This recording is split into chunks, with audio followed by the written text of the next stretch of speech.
Começou. Boa noite a todos. Né? É com uma grande alegria que a gente participa mais de uma live.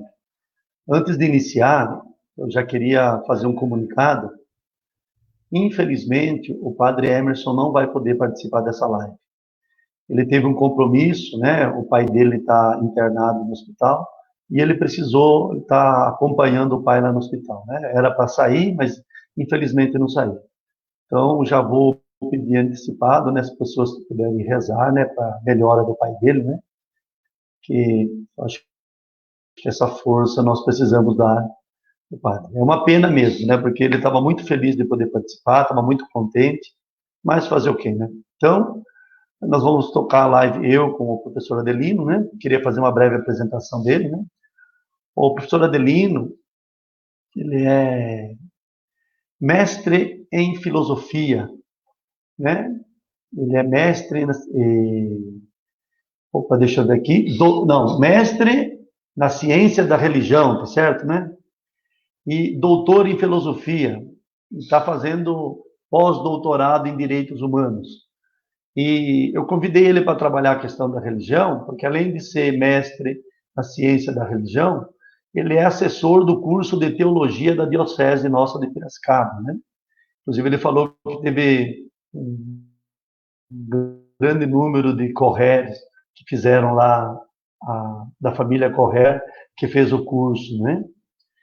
Então, o professor Adelino, trabalhadores para o executivo, né, da prefeito de Piracicaba, tá?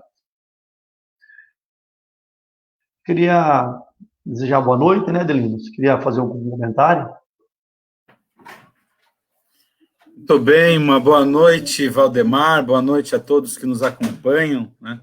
É uma alegria participar dessa live com o Valdemar e falar, na verdade, para todos que nos acompanham, para toda Piracicaba, mas de modo muito particular para as comunidades de Santana e Santa Olímpia. E eu tenho um vínculo, pode não parecer, Valdemar, mas eu tenho um vínculo com a tradição trentina, porque eu fui durante muito tempo seminarista, estudei com os padres salvatorianos, e eu morei numa cidadezinha chamada Videira, em Santa Catarina, e que faz divisa com 13 Tilhas. E 13 Tilhas é uma comunidade tirolesa, né?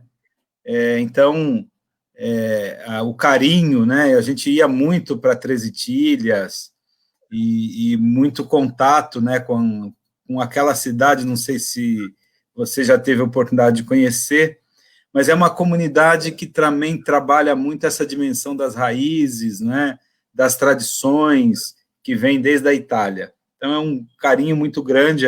Eu era menino quando estive, né, morando em Videira, mas tinha um vínculo com esse grupo que tem uma identidade como aqui, essas comunidades piracicabanas, né? Legal, né?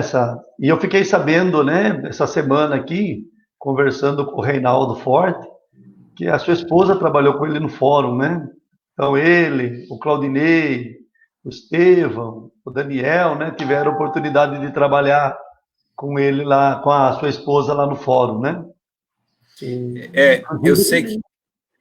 Pode falar. Exatamente. Uma parte no fórum e outra, acho que na prefeitura também, né? Minha esposa foi assistente social e ela começou trabalhando na prefeitura de Piracicaba. E depois ela prestou concurso e foi para o judiciário, né? Mas a família Correr é uma família muito querida, né? A família Forte também, né? Eu conheci muito os Forte, trabalhei com o Luiz Forte, não é? O Luiz Forte, que era responsável pelo jornal da Diocese, né? Ela é meu primo.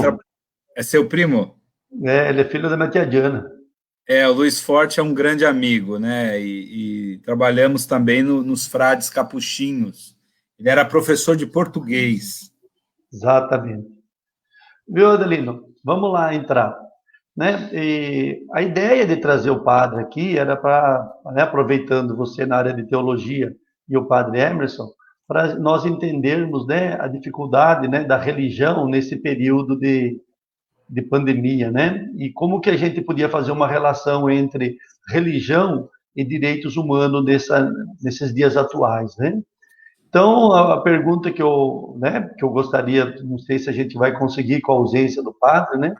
Essa dificuldade que nós tínhamos, que nós temos, né? Porque a população em geral, ela gostava de participar da missa, ela gostava de estar presente, né? De poder fazer a comunhão, entre outras coisas, né?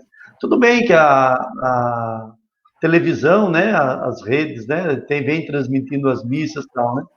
Mas aqui na comunidade eu percebo que as pessoas ficam um pouco ansiosas para trabalhar, para voltar para a igreja, né? Eu não sei, dentro da área de teologia, você tem alguma fala em cima disso, Adelino? O Valdemar, eu acho que a gente tem que pensar duas coisas, acho que duas dimensões importantes, né? Primeiro que nesse momento tão difícil, hoje o Brasil ultrapassou a marca, né, de mais de 1 milhão de pessoas contaminadas, né, pessoas adoentadas. E isso é um número alarmante por conta da projeção de pessoas que podem morrer, né? Então, esse é um problema. E nessa situação tão difícil, a religião ela é um espaço de alento. Então, é preciso pensar a dor, né, da doença, a dor da morte, da perda, numa perspectiva também religiosa. Então, o fato de não termos as missas presenciais, as celebrações, e aí não só para a Igreja Católica, para todas as igrejas, pode, num primeiro momento, trazer a situação, o sentimento de desamparo. Mas, ao mesmo tempo, a Igreja ela tem trabalhado, do ponto de vista teológico, com essa leitura de que, apesar de que as pessoas não vão à igreja, ao templo, a igreja vai até as casas. Então, hoje a igreja ela tem tido uma pastoral a partir das mídias, né, da televisão, que tem dado conta da dimensão, eu diria assim, sacramental, né? Não tem a comunidade presente fisicamente, mas a comunidade se reúne do ponto de vista espiritual. Mas é importante dizer que, nesse momento mais difícil, a religião ela tem muito a nos ensinar. Ela tem a nos ensinar, primeiro, numa direção de não perdermos a esperança e de adquirirmos forças para agirmos de maneira até solidária, né? O que se pede, por exemplo, com isolamento social, é um exercício de um sacrifício pessoal em prol do outro. Eu li agora, na semana passada, um texto, né, do Papa Francisco, que ele falava exatamente isso, né? O isolamento, a necessidade de ficar em casa como um gesto de amor e de cuidado para com o outro. Então, no final, a gente não pode ir à igreja, para a comunidade, isso é uma perda, mas a igreja acabou vindo para dentro de casa. Aliás, eu não sei se acontece com vocês, né? Mas eu acabei acompanhando muito mais missas agora, por conta dos padres amigos que vão celebrando, que mandam o link, aí você entra, às vezes no mesmo dia, você acompanha 2, 3 missas, né? Mas realmente faz falta a experiência comunitária, da presença, não é? Mas o fundamental é que a religião nos traga um sentimento de conforto, de entender a vida numa dimensão sempre de esperança. Eu acho que isso é muito importante. Viu, Adelino? Legal isso aí. Realmente, né, a questão da televisão, ela veio suprir, né, mas ainda falta aquele abraço comunitário, né, que quando você vai na missa a gente dava o abraço da paz, né, e não só nas igrejas, né, a gente percebe no dia a dia, né. Eu estava comentando antes de entrar na live, hoje tivemos uma reunião com os alunos da escola, e só de ver a fisionomia deles já dá uma alegria para nós, né? Imagine, lógico que nós aqui em Santa Olímpia, Santana, somos comunidade um pouco mais fechada, ainda a gente consegue olhar para as pessoas, né? Eu fico imaginando dentro de Piracicaba aí como que é difícil. Outra questão que eu queria colocar, Adelino, né, para a gente poder discutir, né, como você está percebendo a inserção da igreja, da religião, nesse contexto dos direitos humanos, né, a participação da igreja, no caso aqui específico, né, no Santana, Santo Olímpio, a gente só tem igreja católica, né, mas assim, outras religiões, como elas estão abordando essas questões relacionadas aos direitos humanos. E só para dar viu, Adelino, só para passar um número, né? Na reunião que nós fizemos, você falou 1 milhão de pessoas contaminadas, né? A gente precisa entender um pouquinho que a Argentina, que tem 1/4 da população nossa, ela está beirando 40, 50 mil, né? Com 900 óbitos, né? Então, vendo a diferença que tem, né? De um país que se preocupou em cuidar um pouco da pandemia, levar a sério, e não ficar desconfiando da ciência, né? Depois a gente entra na questão da ciência e da teologia, né? Mas esse contexto, como você está vendo a igreja trabalhar com as questões dos direitos humanos? Valdemar, essa é uma questão muito importante. Acho que a gente depois precisa guardar um tempo para falar também da questão, como você colocou bem, da pandemia, do número, não é, de pessoas contaminadas, do número de pessoas mortas, que é alguma coisa inaceitável. Mas eu queria colocar o seguinte: quando a gente fala em direitos humanos, na base de toda a discussão sobre direitos humanos está a compreensão da dignidade humana. Então, a fonte, a origem do debate sobre direitos humanos, de uma certa maneira, não de uma forma acadêmica, né, mas de uma certa maneira mais histórica, está, inclusive, atrelada ao desenvolvimento das religiões, e do cristianismo em particular. E eu vou explicar por quê. A tradição religiosa, ou as tradições religiosas, aí não só o cristianismo, elas trabalham com uma ideia, com uma noção de que a vida humana ela tem uma fonte divina. Então, a ideia, numa linguagem mais simples, é dizer que o ser humano é filho de Deus. Essa fonte, essa origem divina, concederia uma dignidade para toda a vida humana. E quando a gente fala toda a vida humana, a gente está falando de toda, exatamente, não é? A vida do homem, a vida da mulher, a vida das crianças, a vida do branco, a vida do negro, a vida do indígena. Toda a vida tem uma dimensão de sacralidade, é sagrada nas tradições religiosas. E na tradição cristã, especificamente, isso é muito mais forte, né? Então, aliás, o cristianismo, que tem uma herança na tradição judaica, o cristianismo ele trabalha que a vida humana é uma criação. Não só a vida humana, toda a vida e todo o planeta. Então, há um vínculo inseparável, um vínculo sagrado entre a vida humana e a própria existência do planeta, e a criação. Na tradição católica, quem melhor traduz isso é São Francisco, quando ele faz o Cântico das Criaturas, né? E ele faz uma grande homenagem e vai dizer que nós somos todos irmãos, irmão Sol, irmão Lua, irmão Morte. Mas por que eu estou dizendo isso? Porque quando nós vamos na fonte cristã e na fonte das religiões, nós percebemos que há uma valorização profunda da vida humana. E a vida humana, ela foi criada por Deus nas visões religiosas, né? Mas, de qualquer maneira, a vida humana e a vida, ela foi feita para se desenvolver com muita potencialidade. Então, quando a gente fala hoje da pauta dos temas dos direitos humanos, são esses temas.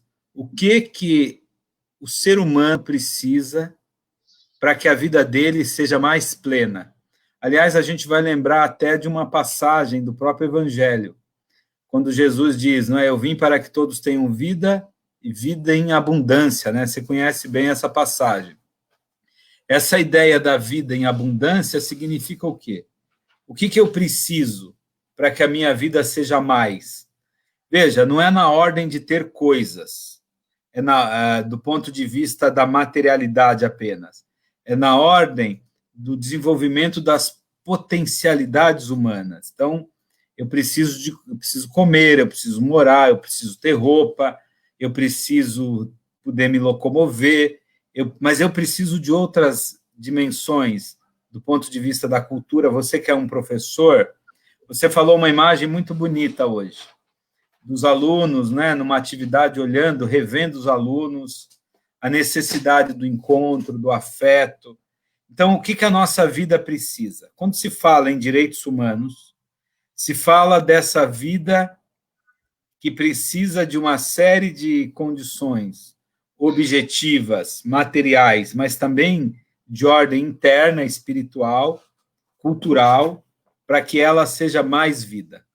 Então, veja, a pauta dos direitos humanos e a compreensão religiosa tem uma relação muito profunda. Eu vou só ilustrar que no Brasil o tema dos direitos humanos sempre esteve presente, por exemplo, nas campanhas da fraternidade que a Igreja Católica desenvolve. As campanhas da fraternidade, elas trazem o tema, quantos temas, né? A saúde. Aliás, esse é um tema que a gente, né, urgente, precisamos de saúde. Ela falou de moradia, ela falou de educação, ela já falou de trabalho, ela já falou, inclusive, da violência doméstica. Então, campanhas da fraternidade, ou as campanhas, os movimentos, a visão religiosa, se a gente não quiser falar só do Brasil, quando a gente pensa na doutrina social da igreja, há um olhar profundo ali relacionado com o tema dos direitos humanos. Eu vou terminar dizendo, eu escrevi recentemente um artigo num trabalho para Unisal, né, o Centro Universitário Salesiano, e com parceria com a PUC de São Paulo. E eu falava exatamente isso, né? A relação dos direitos humanos com a doutrina social da igreja. Não sei se eu respondi, eu não vou falar muito, para você também poder comentar, porque eu acho que é interessante a gente fazer um diálogo. Não, eu só queria colocar o seguinte, que a CNBB, né, através da campanha da fraternidade, ela falou do índio, ela falou da Amazônia, né, ela falou dos mais pobres, ela sempre teve esse tema voltado mesmo para as questões sociais, né, o que é muito legal. Eu estava conversando com o meu cunhado hoje, né, batendo um papo, né, e a gente estava discutindo essa questão, e aí que eu queria fazer essa inserção dentro da pandemia, na questão desse afeto que a religião nos traz, né? E eu estava citando aquele tema, né? Os cristãos tinham tudo em comum, dividiam seus bens com alegria, né? E nesse período de pandemia, a gente vê quantas pessoas, né? Que não é o que a gente gosta, que é o assistencialismo, mas que nesse momento ele é fundamental, né? Assim, quase que básico para a sobrevivência das pessoas, né? Eu analiso aqui em Santana e Santa Olímpia, toda vez que a gente precisa fazer alguma campanha, nós temos um grupo muito forte ligado aos vicentinos, né, que passam domingo de manhã coletando para fazer isso. Mas emergencialmente aparecem outras pessoas precisando. E de imediato, né, esses dias atrás eu quero citar um fato, uma pessoa, ela acabou sendo internada teve que fazer o parto, né, a cesárea, né, não foi um parto normal, e no processo lá, a médica acabou furando a bexiga dela. E furando a bexiga dela, ela não pôde, precisou ficar internada, e aí não pôde amamentar. Nesse processo, estava precisando de leite. Sim, em meia hora apareceu 6 latas de leite, não é leite barato, é um leite até caro. Né?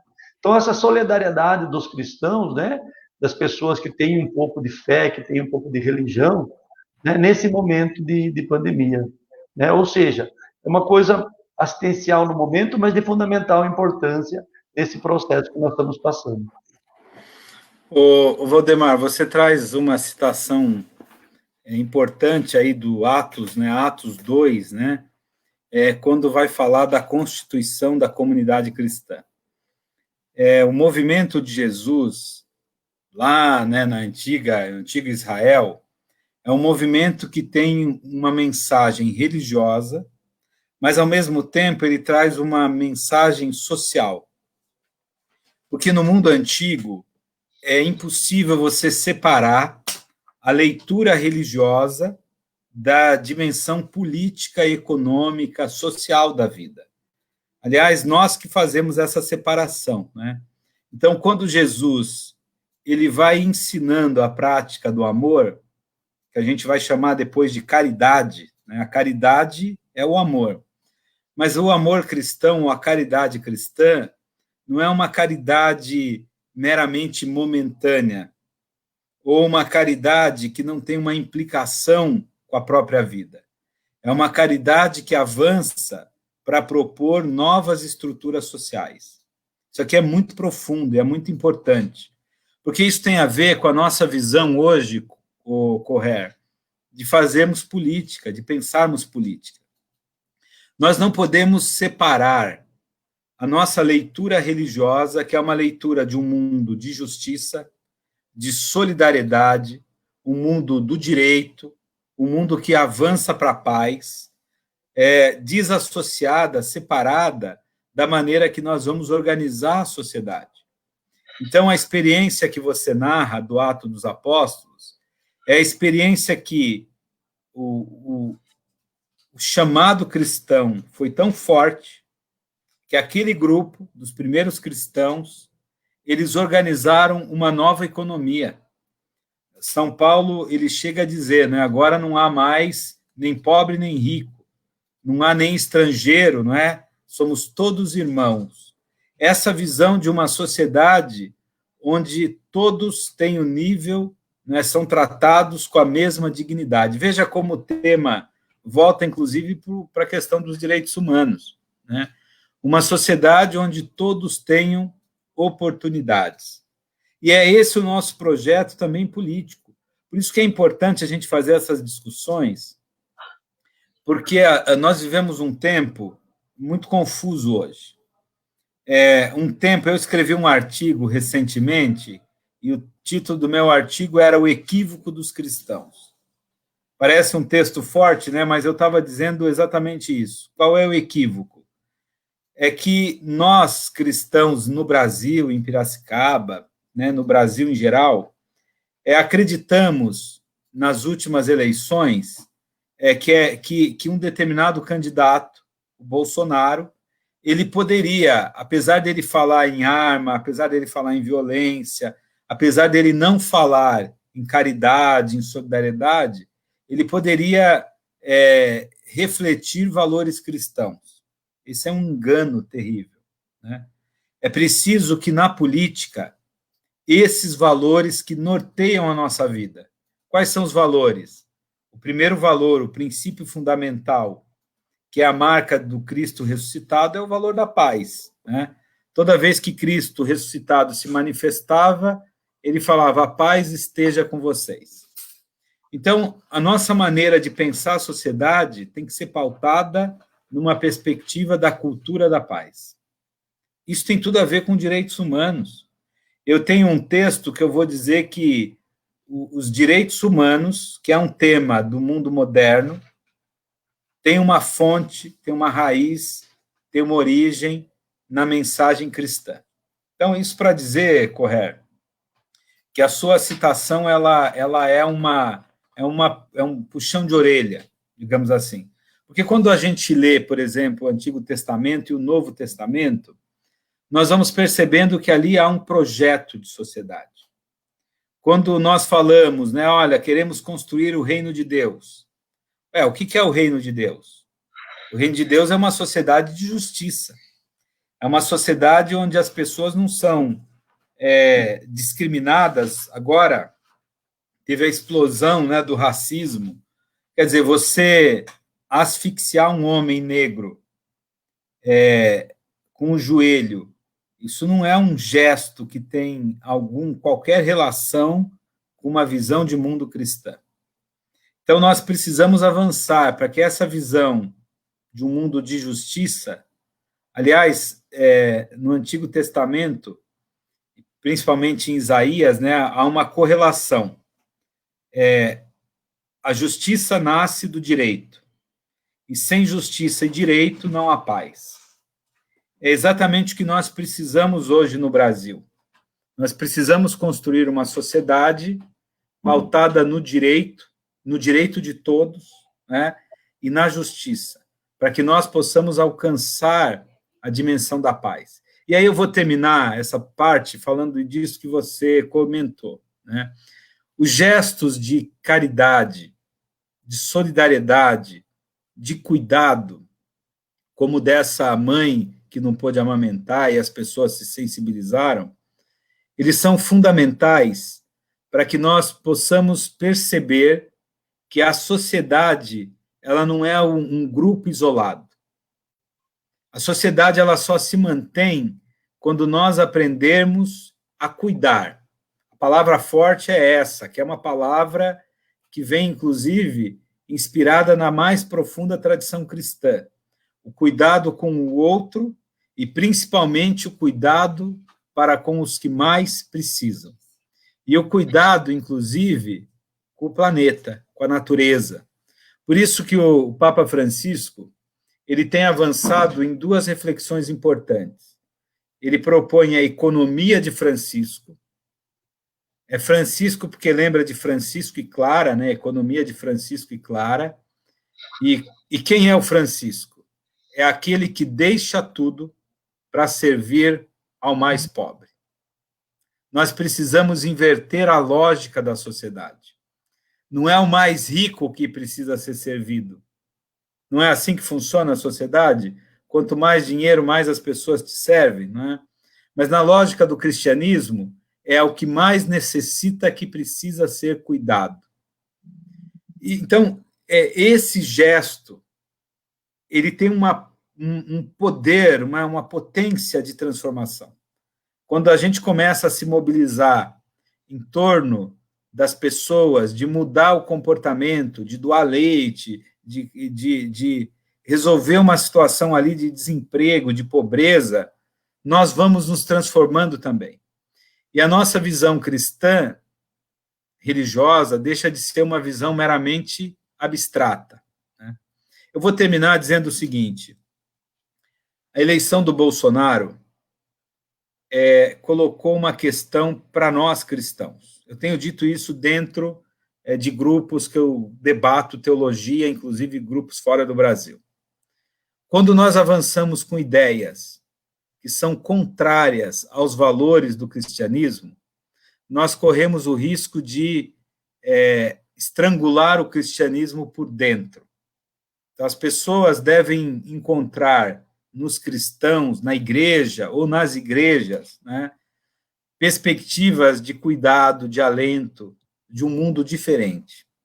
Quando o nosso discurso é de amor, mas a nossa prática é de violência, isso tem um nome, não é, professor? Isso chama incoerência. A incoerência é um desvio, não é? Não sei se eu fui longe demais, quero voltar a palavra para você. Não, perfeito, a ideia era essa mesmo, né?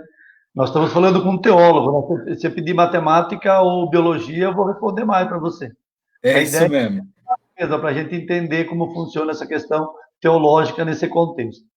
E para as pessoas que entraram, não foi do início, eu queria só colocar que o padre Emerson, infelizmente, não pôde participar, porque ele está acompanhando o pai dele, que está internado no hospital, né? Então, é uma tristeza para nós, né? Porque eu tenho certeza que ele ia valorizar bastante esse debate também, e ele ia contribuir de uma forma significativa.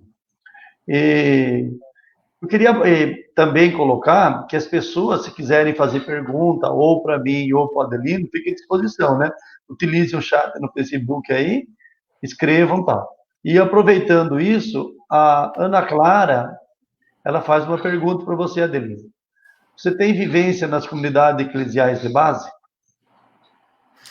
Ana Clara, que alegria, né? Eu estive aí em Santa Olímpia e já tinha conhecido a Ana Clara de perto. Tenho muita vivência, Ana Clara. Mas, na verdade, eu venho das comunidades eclesiais de São Paulo, né? Eu moro em Piracicaba há 20 anos. Depois que eu me casei, que eu vim para Piracicaba. Mas eu fui, como é que fala aquele ditado, né? Crescido e criado nas comunidades.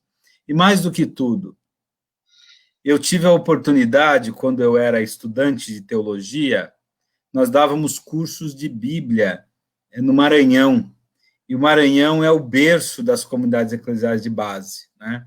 Então, nós íamos para o interior do Maranhão, cidade de Duque Bacelar, de Coelho Neto, Afonso Cunha, e nós íamos para aquelas comunidades, eram comunidades muito pobres, mas eram comunidades movidas por uma perspectiva de solidariedade, de participação.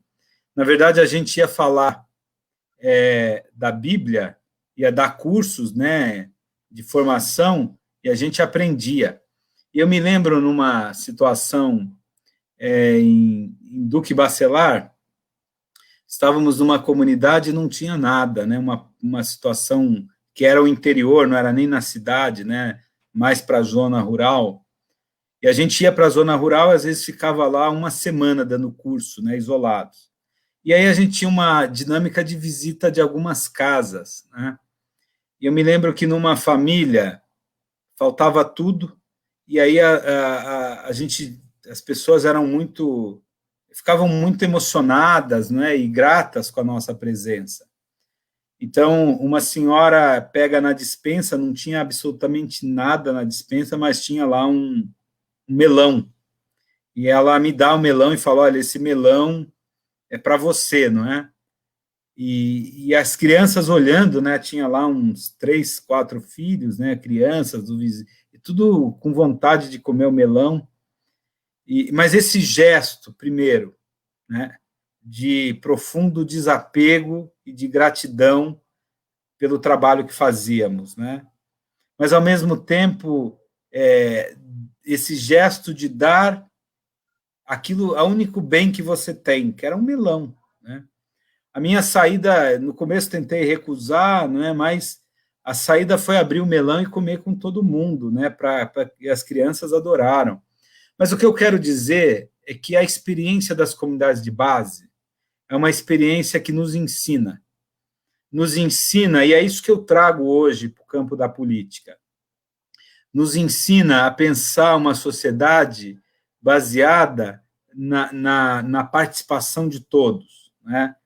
Quando você pensa lá atrás, no movimento de Jesus, né, a palavra igreja vem da palavra eclésia, né, e eclésia quer dizer assembleia.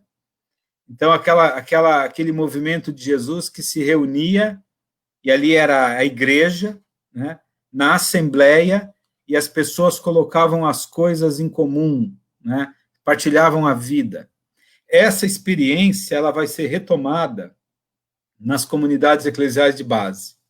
Então, eu venho de São Paulo, da periferia de São Paulo, e lá na região de Santo Amaro, nós tínhamos uma comunidade que era tão intenso, né? Muitas vezes a gente fazia... Então, lá nós tínhamos horta comunitária, no meio da cidade, né?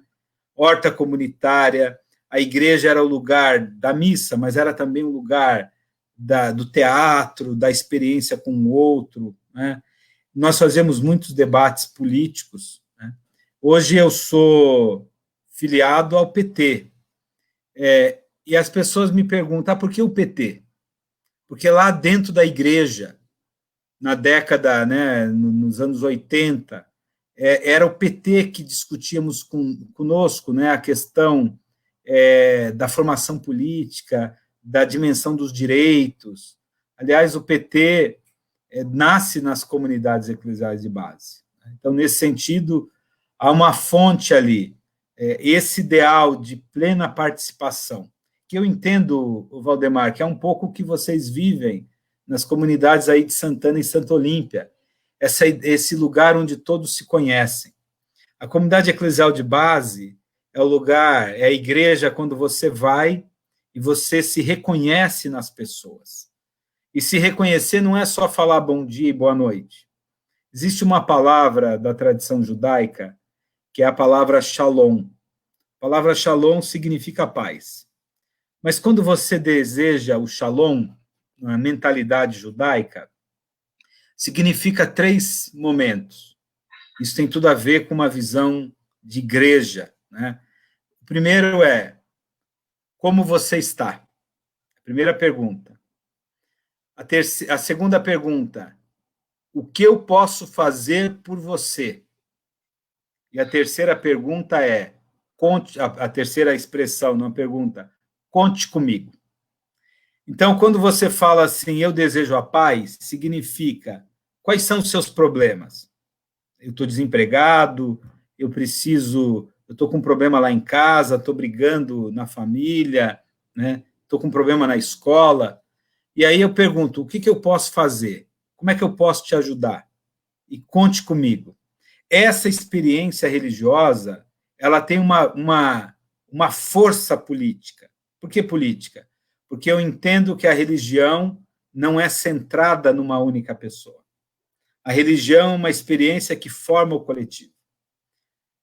Eu estava dando uma palestra sobre esse tema, Valdemar, e aí as pessoas no final brincavam, eu não vou mais falar shalom, né?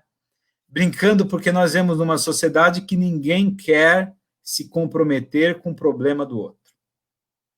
Nós vivemos a religião assim, eu vou à igreja, mas não é só no âmbito católico, as igrejas em geral. E eu não quero nenhum tipo de problema. Então, quando a gente vai lá no ritual e deseja paz, isso significa um compromisso com o outro. É forte isso, né? Muito forte. Eu queria partilhar um pouco da experiência nossa aqui em Santa Olímpia.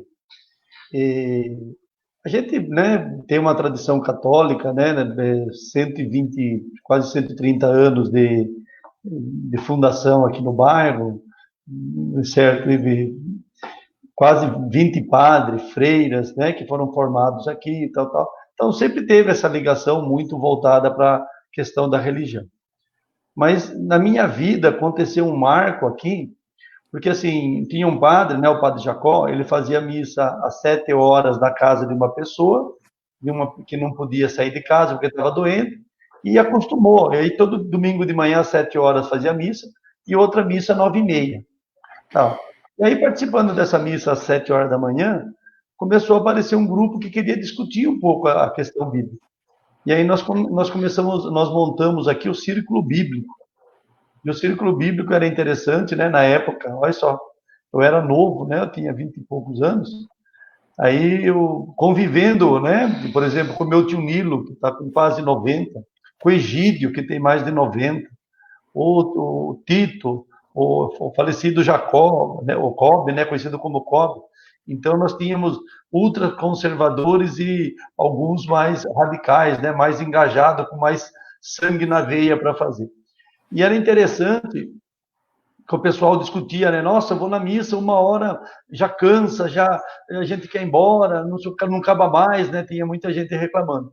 E nós participávamos do Círculo Bíblico, era interessante que nós entrávamos na casa 8, 8h30, às vezes era 12h30, 1 hora, inclusive incomodava, né? Porque as mulheres queriam fazer comida e tal. Eu saí nós lá conversando, discutindo o Círculo Bíblico. Vinha um panfleto, né? Não sei se você conhece, Adelino, vinha um panfleto, e no panfleto ele trabalhava muito com Isaías, né, que era uma questão muito voltada para os pobres, né, que sempre levantava essa bandeira dos pobres, né, de ajudar os órfãos, as viúvas, né, e ele tinha um viés mais político, né, pela análise nossa. Então, cada tema que a gente fazia, debatia, e era muito interessante. Eu acredito que esse momento do Círculo Bíblico, ele veio a calhar com uma discussão política, onde nós montamos um processo quase igual que a gente faz do mandato coletivo aqui, tivemos a escolha de uma única pessoa para defender a comunidade, que foi o Guido, né? E ele acabou sendo eleito, tal, e terminou o mandato dele, né? Então, para entender como que a religião, né? Tem muita gente que fala que religião e política não se discute, mas, na verdade, para mim, as duas se convergem na busca de uma sociedade mais justa, mais humana, mais fraterna, né? E aí a gente volta, como que a gente fecha, né, a política, na minha opinião, né, eu quero deixar bem claro isso, ela se converge, né, queria entender o que você pensa, Adelino, né, como pré-candidato hoje, dentro da sociedade de Piracicaba, onde que você acredita que daria para avançar nas questões sociais, por exemplo? O Valdemar, bonita essa sua experiência, né? E você lembrou aí do Padre Jacó, o José Machado, que é um grande amigo, ele me conta muitas histórias do Padre Jacó, né? O Machado tem um apreço, um carinho muito grande pelas comunidades de Santana e Santa Olímpia. Mas eu queria dizer uma coisa, quando nós vamos fazer a leitura de qualquer texto bíblico, a tradição, você citou Isaías, Isaías nos traz a imagem, é uma fonte importante, porque ele fala do servo sofredor, o profeta Isaías tem uma força, não é? Porque aquele que é humilhado, que é o abandonado, no final, é esse que vai trazer a boa nova. E Isaías, então, ele prepara, teologicamente, a visão judaica para a transição para a leitura cristã, para entender que Jesus, aquele que vai ser negado, que vai ser açoitado, crucificado, é ele o portador de uma boa mensagem, né, de uma boa nova, da novidade. Né? E como exemplo de Jesus, nós temos que trabalhar politicamente, aí você falou de Isaías, também de maneira profética, e no duplo sentido. O profeta é aquele que denuncia o que está errado. Então, nós hoje, e não só quem é político, todos nós, né, temos que fazer a denúncia. O que está errado? Em Piracicaba, nós estamos com um número elevado de pessoas ficando doentes com o coronavírus, e nós, a cada dia cresce o número de pessoas que morreram. Nós precisamos denunciar quem que não cuidou da população de Piracicaba. É um problema muito sério de transparência, né? Mas nós também, como os profetas, precisamos avançar, porque o profeta ele também propunha, ele anunciava. Quais são os projetos que nós trazemos? O que nós queremos, né, no campo político de Piracicaba? Nós trazemos, né, do Partido dos Trabalhadores, temos uma grande herança em Piracicaba. Muito me orgulha poder ser candidato com o apoio do José Machado, que fez 2 mandatos comprometidos com uma cidade muito mais democrática. Porque se a gente sai da linguagem teológica, que fala em comunidade, em participação, que fala na valorização do pobre, lá na linguagem teológica, a gente vai para a linguagem política, a gente vai falar de democracia, a gente vai falar de fortalecimento de conselhos, a gente vai falar da expansão da cultura, a gente vai falar do direito à cidade. Veja, as pessoas podem falar, pô, mas o Adelino está falando de religião ou está falando de política? As duas coisas. Porque a nossa leitura religiosa, ela precisa ter a força e a coerência de nos levar a um outro patamar social. Se nós falamos que somos todos irmãos, nós não podemos continuar tendo uma situação marcada pelo racismo, pelo preconceito. Se nós falamos que somos todos irmãos, nós não podemos avançar numa sociedade onde tantas crianças não têm acesso à cultura, não têm acesso à educação, não têm acesso a um trabalho. Então, o que eu fico aqui articulando é a coerência entre a nossa visão religiosa, e aí eu não estou falando mais só do âmbito católico ou do cristianismo. O meu mestrado é em ciências da religião, sou formado em teologia, e quando a gente vai estudar, tive a oportunidade de estudar, é evidente que eu não conheço profundamente, não é? Profundamente eu conheço mais o cristianismo, o islamismo e o judaísmo. Mas eu tive a oportunidade de estudar todas as religiões. de uma certa maneira, faço alguma ideia. E quando nós vamos ler sobre as religiões, há uma essência. Todas elas apontam para o mundo de justiça, para a ideia de justiça. Ora, se eu cultivo a justiça dentro de mim, eu vou praticar a justiça. Eu vou ser um homem ético, não vou ser corrupto, não é? Se eu cultivo o amor, eu também vou ter que praticar o amor. Então, isso funciona. O que nós entendemos hoje é que há uma incoerência, não é? Um desvio muito grande. Mas a religião, ela é uma fonte para se pensar uma sociedade para todos. Um outro ponto que eu queria destacar da sua fala, trazendo para esse problema da pandemia. Você começou colocando a questão das igrejas fechadas.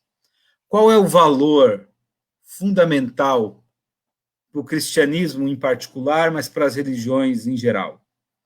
O valor fundamental é a vida. Na tradição cristã, todos os gestos de Jesus foram gestos para curar, para resgatar a vida. Ele ressuscita, ele cura de uma doença, ele cura o leproso, né, ele cura o paralítico. São todos gestos que colocam a vida em primeiro lugar. Então, esse é um ponto. É inaceitável o governo federal que desdenha da vida de milhares de brasileiros, que vai dizer é uma gripezinha e que não toma as medidas necessárias para cuidar das vidas. Agora, se a gente está falando em âmbito federal, há um problema também em âmbito local. Eu tenho debatido, por exemplo, que nós não podemos nos calar, e aí é a atitude profética, de denúncia, né?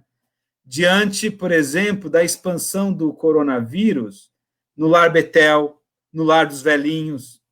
Por que não foram tomadas medidas necessárias para cuidar dessas comunidades, né, que acolhem idosos? Então, nós tivemos no Lar Betel, depois, naquela outra instituição que me fugiu o nome, né, de acolhimento também, casa de repouso, e depois agora no Lar dos Velhinhos. Então, quando você se depara com uma situação que você sabe que é grave e que você teria que tomar medidas sanitárias de cuidado, isso seria uma ação, eu diria assim, urgente, não é? E imprescindível, e você não toma, a gente precisa falar. A população de Piracicaba não foi cuidada. E por que a gente fala isso? Do ponto de vista dos valores cristãos, porque toda a vida é sagrada. A vida do jovem e a vida do idoso. Aliás, na tradição, na mentalidade bíblica, não é? O idoso tem um lugar de maior importância. E do ponto de vista dos direitos humanos, que é o nosso tema, também. Nós também vamos dizer toda a vida. Por que não se cuidou? E aí, essa é a denúncia. Agora, a gente também precisa propor.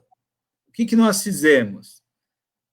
Valdemar, se você e quem está nos assistindo, desde março, o primeiro documento que nós escrevemos foi em março, nós propusemos algumas medidas. Quando eu falo nós, eu estou dizendo eu, o PT, o José Machado. A primeira medida que nós propusemos foi a criação de um comitê, reunindo, inclusive, lideranças de todos os partidos. Um comitê, porque o José Machado, inclusive, né, usava uma expressão, nós estamos diante de uma guerra, precisamos ter um quartel-general. E o Machado escreveu ao Barjas, dizendo, eu me coloco à disposição e chamo todos os ex-prefeitos para que a gente pense medidas de enfrentamento ao Covid-19, ao coronavírus em Piracicaba. O chamado do Machado não foi atendido. E o problema não é só não atender, é que nós não sabemos quais foram as ações. A população não foi envolvida. Então, qual era a saída, na minha leitura? Envolver a sociedade de Piracicaba. nós estamos diante de uma situação de calamidade. Nós queremos que as pessoas não morram, porque toda a vida é sagrada. Toda. A vida do jovem, a vida do idoso, né? Não interessa se tem 90 anos, nós vamos preservar vidas. E aí vamos tomar medidas que façam da cidade de Piracicaba, essa era a nossa visão, não é? Um fronte de resistência ao coronavírus. Então não adiantou nada fechar o comércio e não educar a população. Hoje, se nós andarmos pela cidade de Piracicaba, o comércio está aberto. É evidente que os comerciantes eles têm necessidades. Então, nós precisávamos de políticas públicas para amparar o pequeno e médio comerciante, para que ele pudesse ficar fechado, porque senão ele vai quebrar. Ninguém quer que o comerciante quebre, o dono do restaurante. Mas aí você precisa ter dinheiro. Qual é o dinheiro? O dinheiro tem que vir do Estado, tem que vir do país, né, do governo federal. O prefeito tinha que chamar a sociedade, falar, nós estamos diante de uma situação grave. Diante dessa situação, nós vamos ter que tomar medidas extremas. Todo mundo vai sofrer, mas todo mundo vai sobreviver. O que nós fizemos? Nós abrimos o comércio, agora os índices só crescem, né? Então, é fundamental, Correr, pensar o seguinte, do ponto de vista da tradição religiosa, a vida é sagrada. É preciso cuidar da vida. Do ponto de vista dos direitos humanos, não é? Toda vida precisa ser preservada. Então, há aqui eu diria assim, um encontro entre essas duas leituras. E para nós que somos de tradição católica, é fundamental assumir um catolicismo em fidelidade com o movimento de Jesus. E esse catolicismo em fidelidade é aquele catolicismo que transforma as estruturas sociais. Né? Nesse momento da pandemia, quais são as medidas para cuidarmos da vida das pessoas? Vou passar para você, porque eu queria fazer um comentário, né, quando você colocou, né, o grave problema que eu acredito que teve em Piracicaba, né, na minha modesta opinião, é que, por exemplo, eu vou falar um pouco porque eu já fui gerente de vigilância sanitária, minha experiência de vida, já trabalhei na questão, diretamente envolvido isso. E o que poderia ser feito? Que todos nós sabíamos, que o maior grupo de risco eram os idosos. Então, quando começou a pandemia, era para ter uma ação emergencial de controle, de higiene, de limpeza, de uso de máscara, de procedimentos, né? Contratação, ajuda, mas precisaria ser feito isso. E aí o que aconteceu? Você pode perceber que no caso das mortes, né, e que nem você colocou muito bem, vida é vida, né? Todo mundo tem o direito à vida. E eles parece que deixaram, aconteceu no Lar Betel. Nós sabemos o Lar dos Velhinhos, né? Todos nós conhecemos, Santa Olímpia tem uma tradição, Santana tem uma tradição de fazer uma visita no Lar dos Velhinhos, que nós temos a ala que é um pouco mais abençoada financeiramente e temos a ala dos pobres. O que foi feito, né, para que se chegasse, como que a gente fizesse esse controle? Tá? Outra coisa, por exemplo, você colocou, né, que eu tive que fazer quando você falou assim que o cristão precisa tomar uma atitude, né? Eu recebi uma denúncia de um amigo meu que é ligado à área de saúde, né, que a prefeitura, quem trabalha na área de saúde sabe, que nós estamos, as pessoas que têm nível superior recebem 60% de salário a mais, que é um abono de desempenho. E o nível técnico, 30%. Ou seja, isso está incorporado no salário. Isso está incorporado no salário deles. Já fazem 15, 20 anos que vem acontecendo isso. E as pessoas, nesse momento de pandemia, nesse momento de crise, nesse momento que mais precisa do pessoal da saúde, né?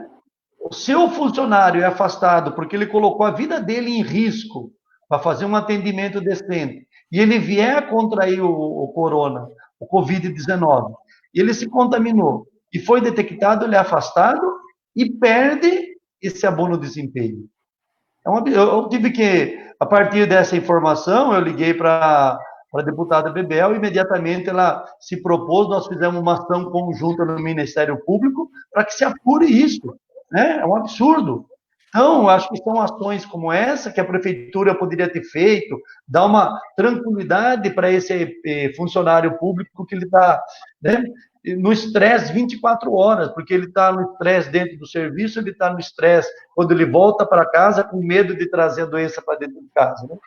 E a gente, então acho que essa atitude que o povo precisa, principalmente o cristão, né, que é engajado, né, quando você falou, quando eu vou dar aquele abraço da paz, é porque eu estou desejando a paz para ele. Então a gente precisa começar a pensar nisso, né? E, como cristão, tomar essa posição. Eu queria... Her, Fala. deixa eu só comentar uma coisa aí, rapidinho, né? Essa situação, essa denúncia profética aí, para usar o termo que você faz, ela é muito importante. A Prefeitura de Piracicaba, ela tem demonstrado, primeiro, uma postura de falta de transparência. Nós não sabemos quais são as atitudes que têm sido tomadas.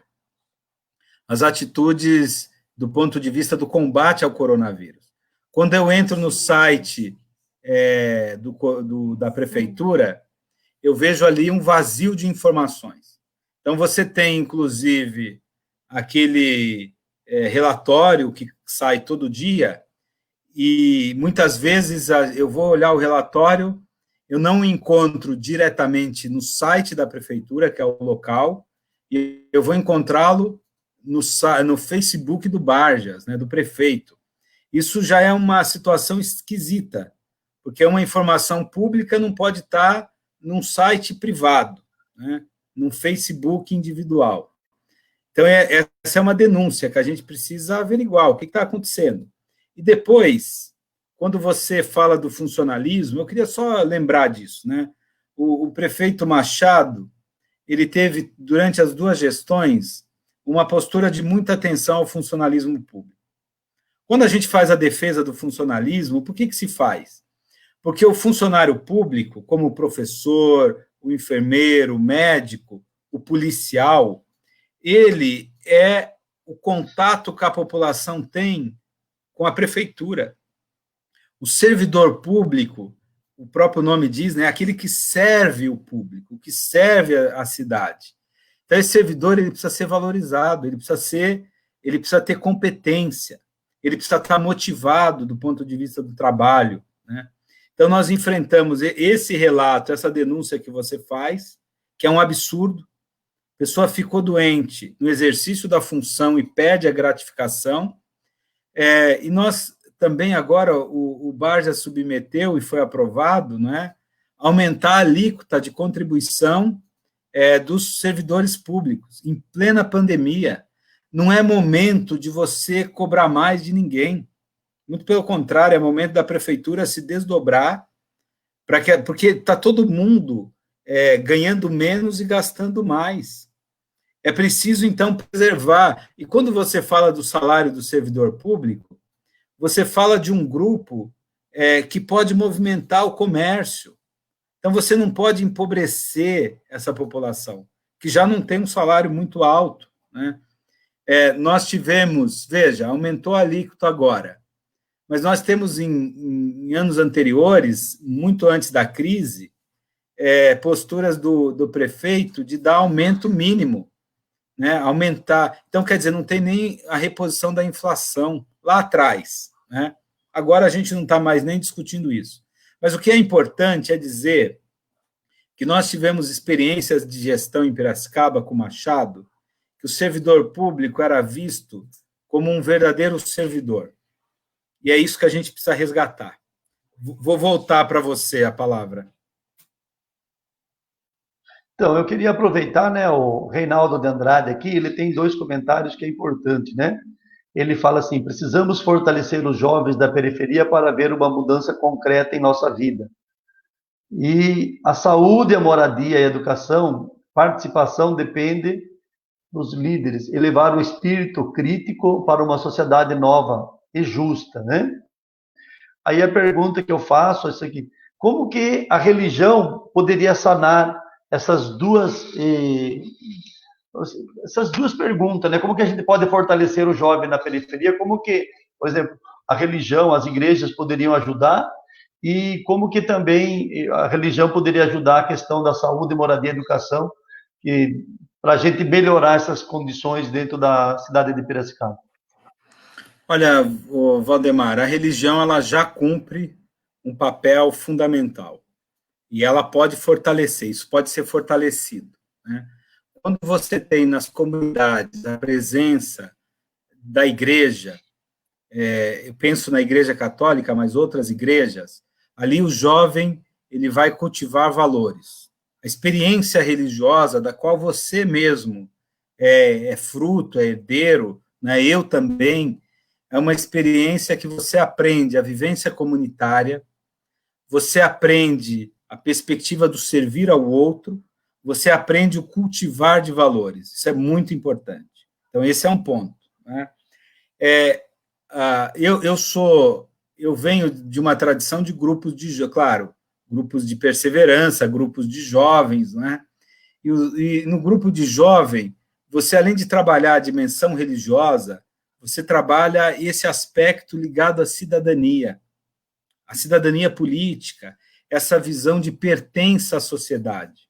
Isso é fundamental, né? É evidente que essa não é uma tarefa só da igreja. A igreja trabalha a dimensão da cidadania junto com uma visão de espiritualidade. Mas é uma tarefa das escolas. Todas as escolas, ou todos os bairros, debate do ponto de vista da importância do bairro, da importância do próprio prédio da escola, do aparelho escolar, da importância da região, eu diria assim, não é, dos espaços da cidade. Na escola, isso é uma formação para o senso crítico, né? E eu acho que o Reinaldo coloca um ponto também importante, que a nossa esperança, é claro, nós precisamos chamar toda a sociedade. Esse debate sobre religião talvez alcance mais as pessoas,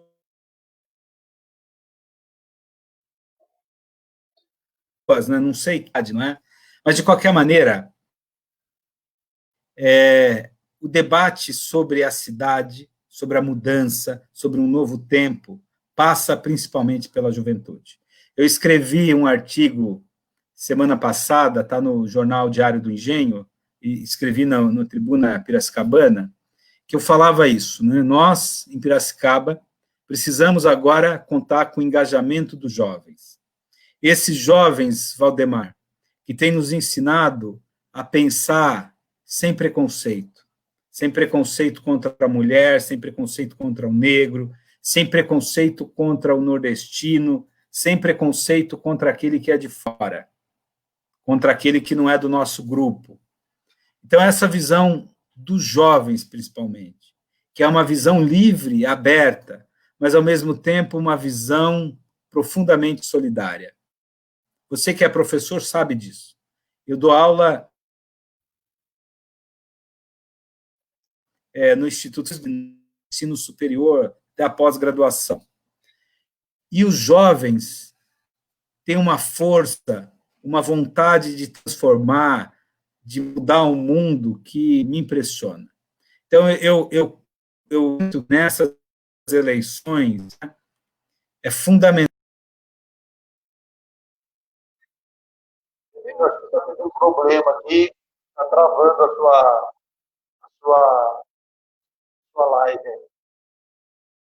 Eu não estou conseguindo. Bom, pessoal, aproveito enquanto está pedindo, né? Uma pena que não deu para fazer a conclusão, né? Quero também colocar que é uma pena a não participação do padre Emerson, né? Ou seja, ele, como eu já falei antes, ele está acompanhando o pai, está internado no hospital, né? Então, ele tinha muita esperança que ele saísse entre ontem e hoje, mas infelizmente isso não aconteceu. Então, eu queria encerrar por aqui a live, né? Infelizmente. Voltou, Adelino? Está ouvindo? Voltou. Estou ouvindo Adelino, bem. eu estava finalizando a live, né, em função disso. Você quer fazer terminar a conclusão, porque ela cortou, né? E aí você faz, já aproveita e já faz o encerramento aí, por favor. Ô, Valdemar, queria terminar agradecendo a oportunidade de dialogar, queria me colocar à disposição para que a gente possa aprofundar esse diálogo. É dizer que esse tema é muito importante, os valores religiosos devem fundamentar, ser a base de uma outra visão de política e de uma outra visão de sociedade. E, fundamentalmente, queria dizer que nós precisamos agora repensar a política. Eu não sou político profissional, sei que você também não é, né? Nós temos uma trajetória voltada à educação e é preciso que as pessoas que acompanham, né, que compartilham desses mesmos valores, se envolvam, para que a gente desenvolva em Piracicaba um vasto movimento, pensando a cidade como um direito, numa perspectiva dos direitos humanos, dos valores religiosos, né? Uma Piracicaba livre de todas as formas de preconceito, mas uma Piracicaba para todos os cidadãos. E é fundamental que os jovens, eu me emocionei muito quando você foi escolhido para o mandato coletivo, e eu me emocionava com aquele slogan dos jovens, vai Valdemar. Né? Eu senti na vibração dos jovens dessa comunidade, mas toda a comunidade, não só os jovens, né? toda a comunidade, os idosos, né? Todas as pessoas que acreditam que é possível a gente ainda sonhar. Valdemar, fazer política e discutir religião também ainda ter a dimensão do sonho. Qual mundo nós queremos? Tem um importante teólogo chamado Juan Luís II, e ele tem um livro que ele fala que homem, que mundo, que Deus. Né? Se nós acreditamos no Deus da verdade, o Deus da bondade, o Deus do amor, qual é o homem, qual é o ser humano que nós vamos ser? E qual é o mundo que nós vamos construir? Então, fica aí as minhas últimas palavras dizendo isso, né? Que nós possamos, em Piracicaba, sonhar. Construamos aqui, né, um tempo de debate sobre o direito à cidade, como você tem feito aí, né? Essas lutas, que são lutas de todos nós.